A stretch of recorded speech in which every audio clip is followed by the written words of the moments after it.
All right, so we're here with our new Simpure reverse osmosis system. We're going to do a blind taste test. We've already established that the Simpure T2-600T takes almost all the TDS out of the water. When we tested, it was at 4.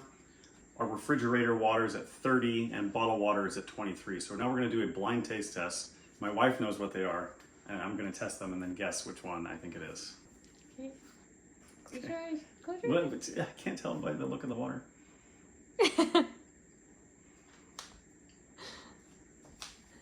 Okay, next.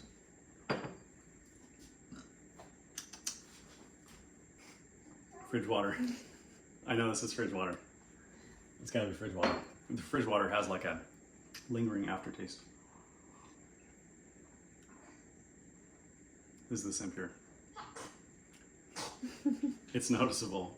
It's like the Simpure just tastes like clean water without any aftertaste or anything. Yeah.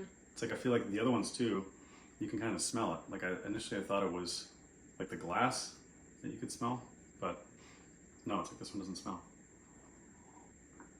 Thanks. Big thanks to Simpure for sending us this unit.